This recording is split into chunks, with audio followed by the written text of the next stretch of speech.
Dans cette vidéo, nous allons créer un quiz sur une famille. Cette série de questions permettra de tester vos connaissances sur votre famille et aussi de proposer à vos proches de jouer et de savoir si elles connaissent bien aussi la famille et son histoire. C'est une façon ludique de faire de la généalogie.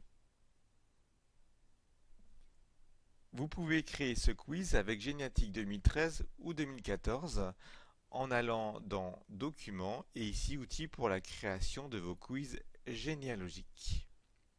Si vous n'avez pas acquis le quiz, vous aurez une fenêtre qui vous invitera à le faire. Une fois que vous aurez acquis le quiz, vous mettrez vos coordonnées, votre email et votre mot de passe. On clique ensuite sur Suivant et vous arrivez sur cette fenêtre qui va vous permettre de sélectionner les personnes de votre choix. On part toujours d'une personne, par exemple le père, le grand-père ou un cousin. Si vous voulez créer un quiz spécifique à envoyer à un cousin pour faire sa branche à lui. Ici, vous avez donc le choix d'une personne. Ici, on part de Claude Dessieux, le grand-père, avec le choix de la parenté proche. Et vous avez ici toutes les personnes proches qui apparaissent ici. Alors, on peut décocher des individus. On peut aussi en rajouter. Ici, avec le bouton Ajouter une personne. Une fois que vous avez fait votre choix, vous allez cliquer sur Suivant. Ici, eh bien, vous pouvez sélectionner le portrait par défaut de chaque personne, c'est-à-dire la première photo de l'individu, celle qui apparaît dans l'arbre. On peut aussi sélectionner tous les portraits de toutes les personnes. Ou ne pas aussi sélectionner les portraits. Mais là, c'est intéressant de sélectionner les photos, puisque vous allez avoir des questions. Qui est cette personne? Où est Jean? Avec l'apparition de 4 photos par exemple. On va cliquer sur Suivant. Sur cette troisième étape, vous allez pouvoir ajouter des questions, en plus des questions qui sont créées automatiquement. Les questions qui sont créées automatiquement, c'est par exemple qui est né à telle date, qui est du signe Balance par exemple, qui est né un 31 mai, qui a connu le président Casimir Perier, qui est né en novembre, voilà. Et là, vous allez pouvoir rajouter des questions plus personnalisées encore et pour poser des questions sur des photos et sur donner des anecdotes. Ici, on va cliquer sur Ajouter une question. 4 possibilités, une question texte et des réponses texte. Une question texte avec une image, qui est cette personne par exemple, des éléments à mettre dans l'ordre, ordre chronologique, des questions images, où est ce lieu, ou par exemple, et on va répondre avec 4 images différentes. Ici, on va faire une question texte, avec un énoncé texte et des réponses texte. On va mettre ici le thème de la question, ça va être la généalogie.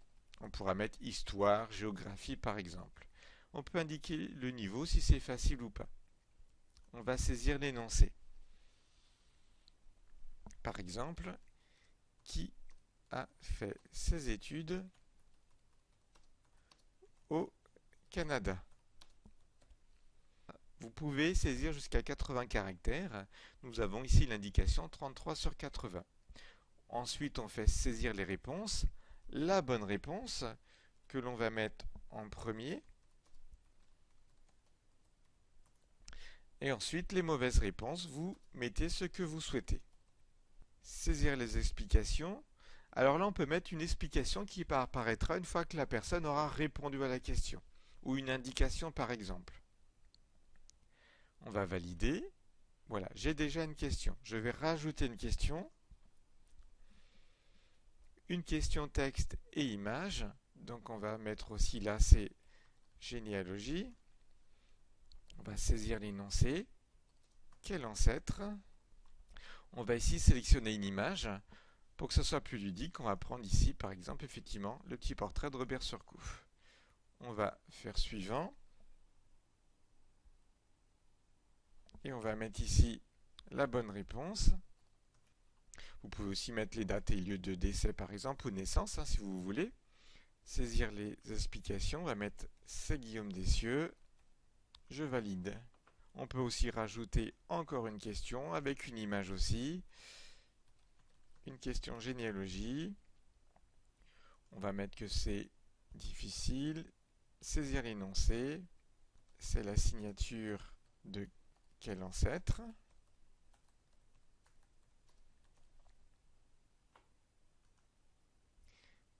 Hop, je sélectionne ici la signature.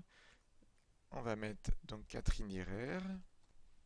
On va mettre c'est la signature de Catherine Direr, mère de Guillaume Dessieux, notre arrière-grand-père. Et on va valider. Et vous pouvez ainsi créer et mettre autant de questions que vous le souhaitez. Ensuite, on va faire suivant. Vous saisissez le nom qui apparaîtra dans l'application. Là, c'est la généalogie de la famille Dessieux, donc on va mettre Dessieux. Vous pouvez mettre un petit descriptif. Vous choisissez le pays de référence. Pour nous, c'est la France. Si vous aviez principalement votre généalogie en Belgique, eh bien on mettrait Belgique. On va ici créer le quiz. Ici, vous pouvez tester le quiz, ce qui va lancer l'application Généa Quiz. Avec ici, en premier des options, on va cliquer sur OK. Et voilà, vous avez les premières questions qui apparaissent. Paul Dessieux 1932, à combien de frères et sœurs? Il en avait qu'un. Je valide. Qui est du signe Scorpion? Alors là, voilà. Quel est le département de naissance de Claude Dessieux? En Gironde, dans le Calvados, en Ille-et-Vilaine et dans le Finistère. Il est né dans le Calvados. Et non, c'était en Ille-et-Vilaine. Qui est né le 15 octobre? Il me semble que c'est elle. Non, c'était Guillaume Dessieux. Quel est le signe de zodiaque de Catherine Direr? Quelle est la région de naissance de Sophie Puissy? Voilà. Quel ancêtre était sur un des bateaux du célèbre corsaire Robert Surcouf?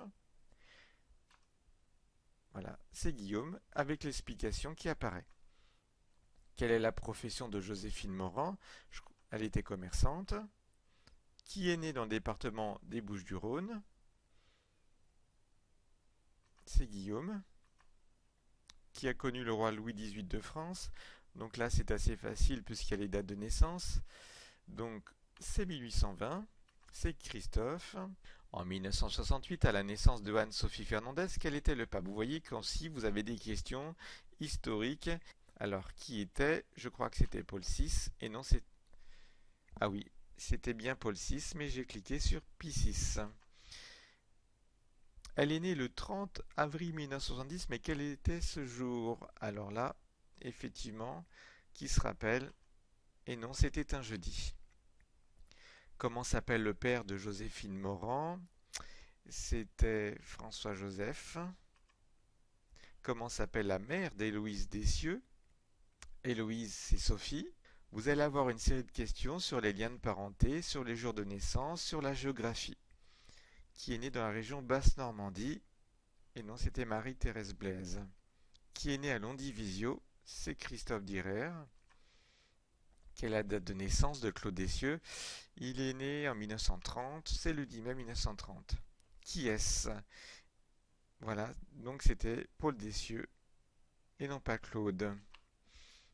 Combien d'enfants eut Paul Dessieux et Pujol Annie? Ils n'ont pas eu d'enfants. Quel est le lien de parenté entre Christophe Direr et Claude Dessieux?